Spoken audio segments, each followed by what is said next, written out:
Hello అండి, నమస్తే. ఈరోజు వీడియోలో పచ్చి మామిడికాయ టమాటాలు వేసి చట్నీ ఎలా చేసుకోవాలో చూద్దామండి. ముందుగా స్టవ్ మీద ప్యాన్ పెట్టుకొని ప్యాన్ హీట్ అయిన తర్వాత దీంట్లోకి ఒక 3 టమాటాలను అయితే కట్ చేసుకొని వేసుకుంటున్నాను. ఇప్పుడు ఒక పచ్చి మామిడికాయలని కట్ చేసుకొని వేసుకుంటున్నాను. ఒక 10 నుంచి 12 వెల్లుల్లి రెబ్బలు వేసుకొనేసి ఒక 4 పచ్చిమిరపకాయలని వేసుకుంటున్నాను. ఇప్పుడు దీనికి పైన 1 స్పూన్ వరకు ఆయిల్ వేసుకునేసి మూత పెట్టేసి టమాటాలు బాగా మెత్తగా ఉడికిపోయే వరకు ఉడికించుకోవాలి. ఈ చట్నీ అయితే చాలా సూపర్గా ఉంటుందండి. చపాతీ, రోటీ, పరోటాలు లేక అయితే చాలా బాగుంటుంది. ఒకసారి అయితే తప్పకుండా ట్రై చేయండి. ఇట్లా టమాటాలన్నీ కొంచెం మగ్గిపోయిన తర్వాత ఒకసారి తిప్పేసుకొని ఇంకొక 2 నిమిషాలు ఉడికించుకొని ఇది చల్లగయ్యే వరకు పక్కన పెట్టుకోవాలి.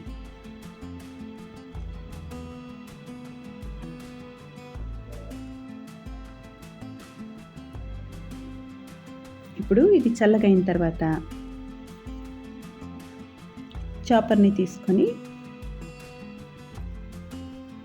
ఈ టమాటోలకి పైనుండే తొక్క తీసేసుకొని ఆ చాపర్లోకి వేసుకోవాలి. నేను ఇక్కడ అన్ని టమాటోలకి తొక్క తీసేసి చాపర్లోకి వేసుకుంటున్నానండి. ఈ చట్నీ అయితే కారకారంగా పుల్లగా చాలా బాగుంటుంది. టమాటోలు వేసుకున్న తర్వాత ఎల్లిపాయలు, పచ్చిమిరపకాయలు కూడా దీంట్లోకి వేసుకుంటున్నాను. ఇప్పుడు మామిడికాయని లోపల ఉన్న గుజ్జు మాత్రమే వేసుకోవాలి. ఒక స్పూన్ తీసుకొని ఈ గుజ్జు అంతా తీసి ఈ చాపర్లోకి వేసుకుంటున్నాను. ఈ గుజ్జు అంతా ఈ చాపర్లోకి వేసేసిన తర్వాత ఇప్పుడు ఇంకా దీంట్లోకి ఉప్పు, కారాలు వేసుకోవాలి. ఈ చట్నీ అయితే చాలా బాగుంటుందండి. ఒకసారి అయితే ట్రై చేయండి.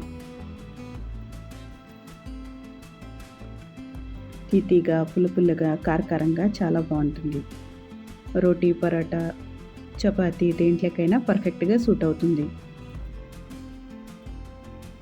ఇప్పుడు ఇట్లా చాపర్లోకి అన్నీ వేసుకున్న తర్వాత దీంట్లోకి ఒక 1/2 స్పూన్ ఉప్పు, ఒక 1/2 స్పూన్ కారం, ఒక మీడియం సైజ్ ఆనియన్ని సన్నగా చాప్ చేసుకున్నానండి.